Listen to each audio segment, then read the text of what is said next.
Evening and welcome once again to Gaming Under the Influence. I'm Mike here with Alex, coming to you from Green Dragon in Woodbridge to talk about video games. How are you, buddy? Oh yeah, I'm doing really good, man. How are you? Not bad. It's been a little while, hasn't it? Yeah, it's been a month-ish, but feels like longer. It's been time.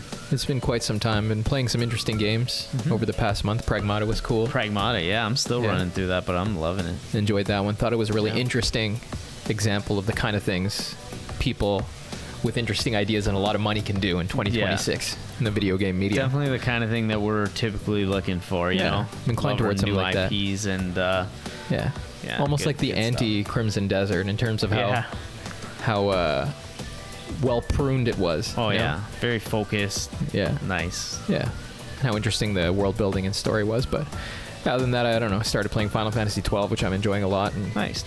Yeah, you know, 12 is underrated, I feel. I think it's underrated too. Definitely based on what I understand, the fandom didn't really like it that much before, but there's been a push to reassess it in recent years, and definitely. Hopefully, looking back at it, you know, in the future, people will realize that it's an interesting game. Yeah. You know, something that I've been reading a lot about the past couple of days is this new James Bond game. Heard about that? Yes. I don't even know the name, actually. Do you? 007 First Light. That is. First Light. First Light, but definitely not the first James Bond game. Definitely not the first James Bond game. Not even close. Oh boy. No. I think this one is supposed to be like the Lara Croft Tomb Raider reboots, where they had like a young Laura. Yeah, it's like a prequel, like an right? origin story kind of thing. Yeah. Got me thinking a lot about something we may have touched on before in the history of this channel. That's video games set in well-established franchises. Yeah. And nothing new in this sphere anymore, but yeah. You may recall, if you've ever watched our videos before, that usually we don't assess these things in a particularly positive light. Yeah. And I think that's for a reason that I find compelling anyways. People may disagree. And that's the fact that it seems to restrict the kind of thing that the people making the game are capable of communicating with their gameplay. You know? Yeah. It's something we've also talked about before, but any kind of conversation like this that people have, it's gonna bring you back to what you think video games are doing. What do you think you're doing when you play a game? What do you think somebody's doing when they make it, right? Right. There's this sort of like, what do you want to call it? Like ludological view where the literal playing of the game, the amusement you derive from it, the fact that you're actively engaged is the primary concern. Yeah, I'd say for like an entertainment standpoint, right? Just pure like, is it fun? Joy, right? Yeah. Is it fun? You know, I'm engaged and I'm enjoying myself, and if so, then it's a good game. And I think that probably for the vast majority of people who play video games and who make video games, this is the primary concern. Probably. You know, if you were to go on Twitter and find people who complain about games that, in my opinion, they very well should be complaining about, their primary complaint would probably be that they sacrifice the fun factor, as they call it. Right. You know, in favor of expressing some... Yeah, or didn't respect players' time for whatever... Yeah, in favor of expressing reason, some contemporary political orthodoxy or something like that. You know, I very much am not interested in contemporary political orthodoxies, that's for sure. Yeah. But on the other hand, I don't think that what a game expresses is secondary to the simple fact of enjoying yourself. You know, we've talked about, you know, in the past how there's an expressive component to something like this. It's not unlike reading a book or viewing a film. It's a medium that expresses meaning. It's not a self-referential physical artifact. It's not like a rug or a vase where you're looking at it and the material object is the entirety of the thing. Yeah. Behind the pixels on the screen and the inputs, there's something expressed to you. There's a whole virtual world of meaning. And when you press a button on the controller, it stimulates something on the other side of the screen. Yeah, I get like heavily vibes from that, or rather, I get heavy vibes on that, like from the guys from like Expedition 33, let's say, you know what I mean? Yeah, I mean... something that really is like a world that they really wanted to make and tell, and like you said, everything you do in that game is like reflective of, you know, not just the buttons you're pressing, but the gameplay is ordered to the representation, I guess you could say, right? Like That's very much feels like an ante to what we're talking about here in regards to the James Bond, right? Well, it's true that some genres, there's a clear preponderance of that representational element. JRPGs are a good example because in terms of gameplay, it's almost entirely menu-based, let's say. Expedition 33 is a bit of an exception to this, given that they have like real-time inputs involved in the battles and stuff like that. But the JRPG genre as a whole is very much representationally focused. Like what's going on the other side of the screen is the most important, and your inputs are mostly limited to navigating menus and moving a character around in limited spaces and stuff like that, right? So I think that some genres, their very existence, never mind their popularity and their historical importance, it testifies to the fact that it's at least an open question whether or not the playable parts are more important than what they represent. And to me, the answer is clear. The most important thing is what the game conveys to you. That's why you play a game, not so you can press buttons, not so you can merely maneuver, something in a mechanical sense with no meaning attached to it, right? It's not like Mario Party. Yeah, games are interesting because they allow you to enact the behaviors of something within a virtual space. Right. And for the game to be good or interesting, at least to me, it's important that the behaviors you're enacting and the context in which you're enacting them be interesting and important, even beautiful, right? Yeah. Without that, it seems to rob the playing of a game of any kind of importance. It just becomes... it's like watching an interactive movie, at some degree. It kind of doesn't really give off the same... Yeah. It doesn't evoke the same feeling as playing like a Dark Souls or Demon Souls or, even a JRPG. Honestly, that would be the best case if it was an interactive movie. I think in the worst case, it just becomes like, playing with blocks on the carpet or something like that. You're just like messing around with a bunch of mechanical parts. And to unlock the next, just more mechanical parts to mess around in. I think that there's even been people, who've written and talked about games who make this argument that the meaning attached to the game, if it has a story, if it's representational, that this is all secondary to its mechanical components, and we should primarily view the medium as something mechanical and involving player agency to the exclusion of any kind of representation. But I think this is, it's only half the story. Games are different than other mediums precisely because they involve you agentially. Like you have to enact the representation. Both parts are equally important. Yeah. Without your agency, you don't have a game. It's nothing, without something your agency actuates within the virtual world, without something that your inputs bring about outside of real space, then there's not a game either, right? You got to have both of these things. Yeah. And so what does this have to do with franchise games? Probably somebody having listened already this far would ask. And I think to me, when somebody builds a game within a pre-established franchise, the possibility of them expressing something novel, interesting, much less beautiful with playable mechanics is drastically restricted before they even get started. Yeah, you're immediately like capped right out the gate. And unfortunately for me, it like also kind of pushes it into the category of like where it feels like a product. You're buying the rights to this franchise. So you need to build this game now, like you said, within this world and scope of things. And you become... hamstrung. It's even like when creative people are forced to work on sequels from the companies they work for, and they're like, well, I made it already. I don't want to make another one. I want to make something else now, right? Like that's the creative mind, right? And you're like you're kind of nerfing these people too, right? In the same way, you're like, all right, we're gonna make a James Bond game. And they're like, oh, okay. Yeah. What if some of the devs don't know anything about James Bond? Like, I think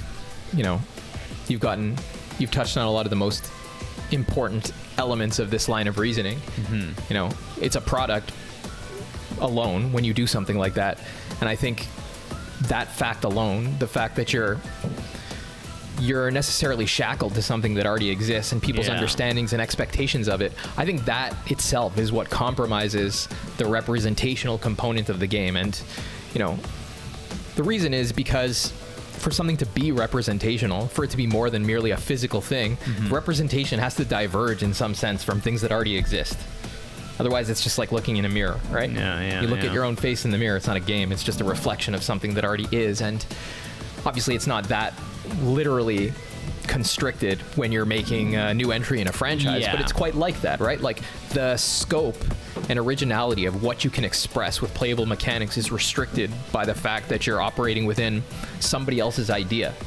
You're not making something new. You're not making something original, No. and therefore, And not to mention even like the subject matter of like the specific story and Yeah. you know, all the tropes that happen in like a Yeah. James Bond Yeah. movie or game. You know, yeah. it's what's gonna happen. In terms right? of the story and the world building and stuff like that, the originality and therefore the representational depth of what you're building is constricted. Yeah. It's just artificially imposed from without by the simple fact that you're operating within some kind of pre-established intellectual property. So, Man, it really makes me appreciate Metal Gear Solid because you could look at, you know, a screenshot of both games side by side and be like, these take place in the same world, but they absolutely do not take place in like the same, like, you know what I mean? Yeah. Metal Gear Solid goes wild. I think so. Compared to like what you're saying, a James Bond game would just be a very safe game in our universe. Yeah. That no Yeah. weird Kojima stuff, no, you I know, think that's crazy true. expressive ideas. Like it's just all very vanilla, you know. it doesn't, like, none of this forecloses the possibility of a guy making something that is expansive enough Yeah. to Like fill expand. multiple games. Yeah. To warrant the sequel. Like, it's not foreclosed from the get-go. But one thing I Right. find particularly strange and even somewhat perverse is the way in which nowadays one guy sells his idea to another guy who comes to inhabit it like a skin suit. Yep. You know, for the simple reason that it's recognizable to other people. Especially when it's a big corporation like Amazon basically Yeah. buying, Yeah. you know, Yeah. the Bond estate, let's call it, or whatever it That's is, right. right? This is why we complained about Metal Gear Solid 3 Remake last year, for example, right? Like, Yeah. I'm not going to play a Kojima-free Metal Gear. That defeats the purpose That's of Metal right, Gear, yeah. right?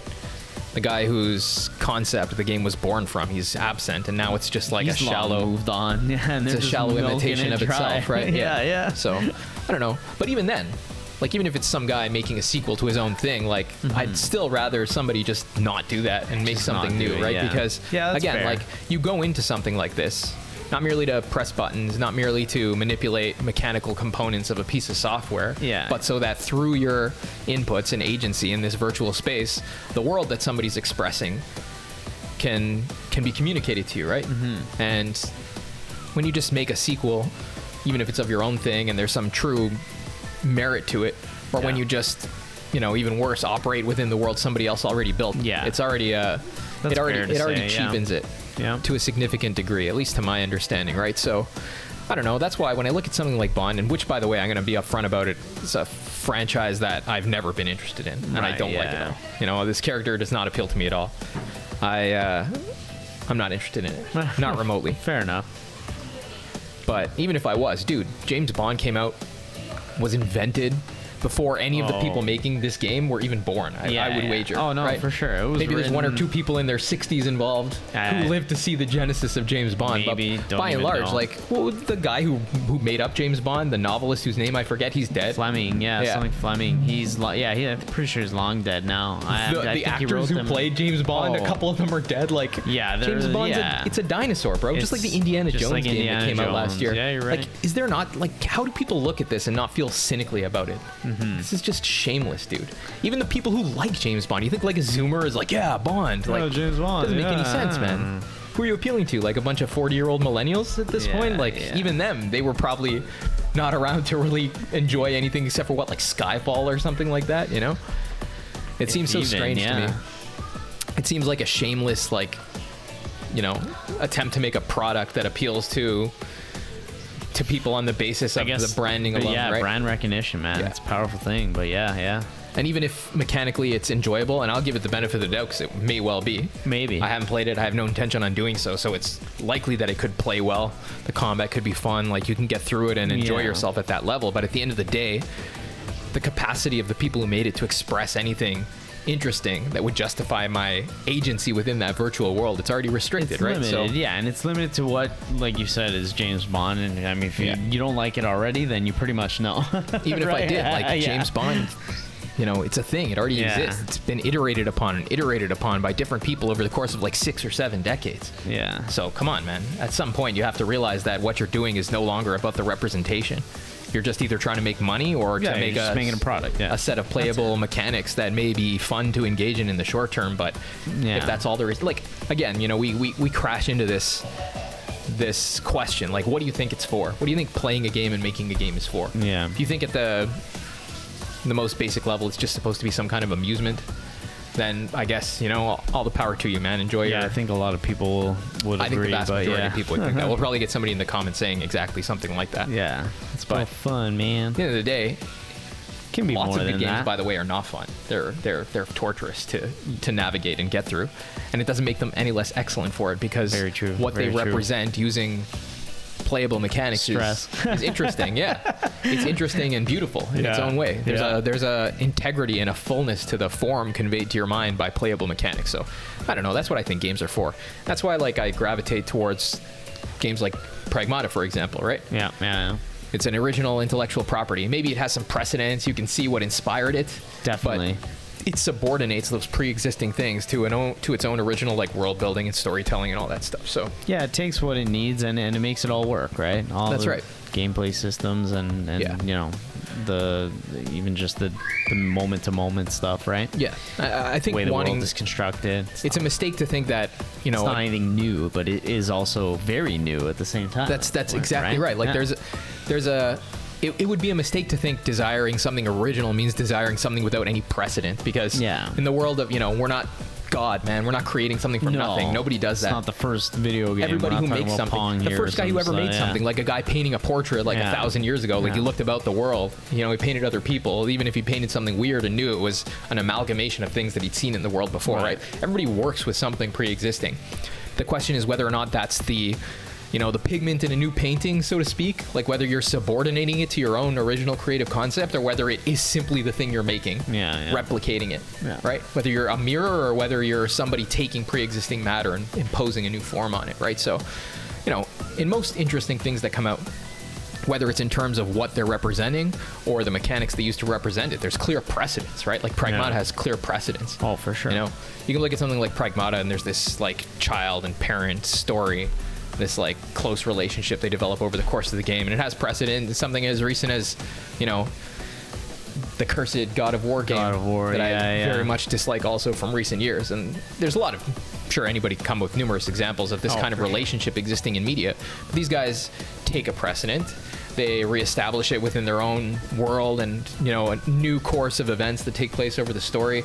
It's something inspired by things that exist, but it's something original in its own. It's a new species in that genus, right? And it's the same with the gameplay.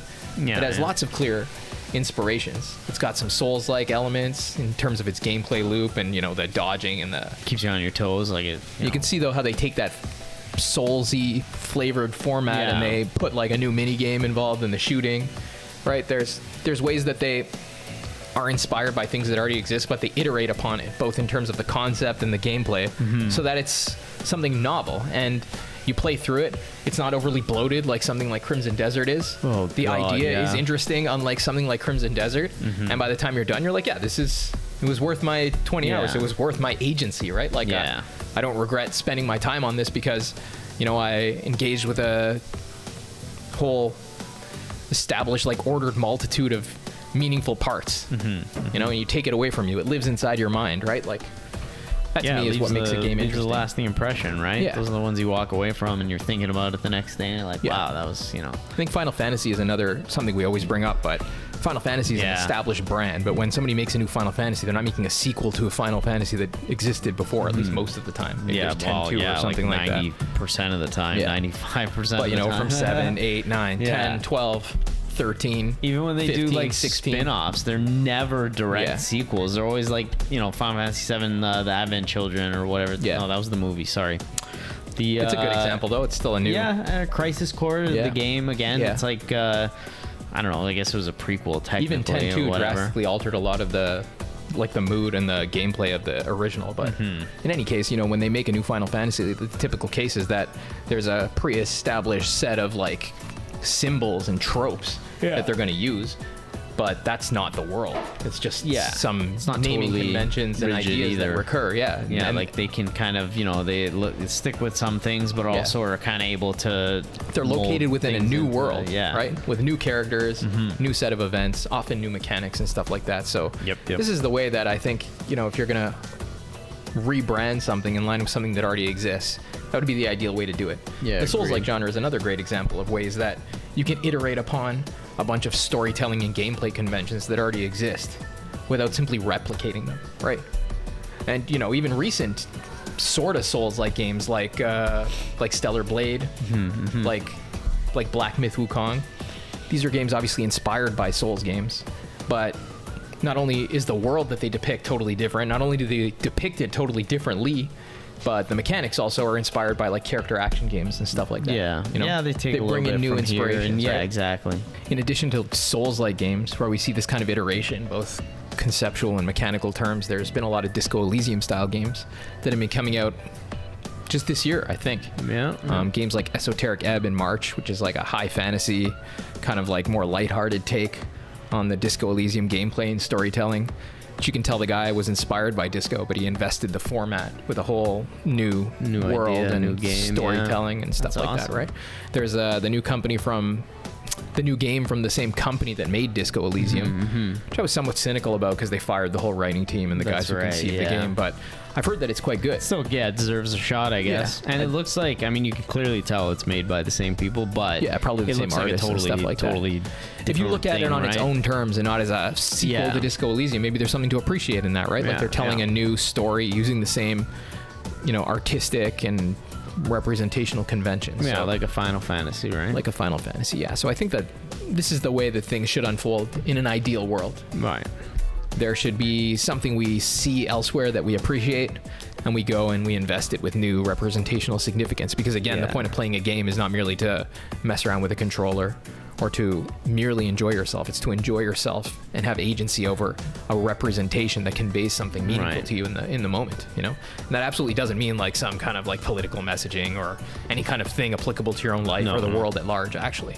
The less it is applicable to you and the world and politics, the better. The more it stands apart, the more it's something original and divorced from the world of things that already exist, the more representational it is, right? So, yeah, I guess that's the thing that bumps me out ultimately about franchise games. And it's true of Halo. It's true of like whatever God of War they're cooking up right now. Oh, yeah. It's true of Uncharted after Amy Hennig left. It's Yeah. true of like Yeah, Soul yeah. Reaver that they're making now, like way after it came out, right? Like the best thing to do is to make something new, because the point of playing a game in the first place, to my estimation, is to engage with the representational elements, which are supposed to be something in addition to the world of things that already exist. Right. That's what it boils down to, right? So that's why I'm incredibly cynical about this James Bond game. Not only do I not like James Bond, but dude, the guy was invented decades prior yeah, by people like what, who have I don't know, like- freaking 60, 70 years ago. Like, yeah, it seems so strange to me an to be old idea, but it's one of those things that like becomes a forever franchise, and they're just gonna keep making them and iterating on them over and over. Yeah, I not think that I'm that- defending it or anything. No, but I that is understand. just what it You're is. quite right. It just seems incredibly unhealthy and depressing, and I can't help but be cynical about it. So Yeah. I don't know. I'd hope for more things like Pragmata in an ideal world, right? Fair enough. So Something I that mean, has- that actually grabbed my attention, and Yeah. is, I still haven't finished it because I'm been really busy and stuff like that. But I do intend to, and I have been enjoying the hell out of it. So yeah. More things like Pragmata or like Stellar Blade or like this Esoteric Yeah. Ebb game that you can clearly see what they were inspired by. Yeah. But they take Yeah, things yeah. that already exist. They draw from them, but they subordinate all of the stuff they've taken from elsewhere to a new concept. Right. That's what justifies fair. your engagement with it ultimately, right? So, yeah. It's the thing that bums me out about franchises in general, right?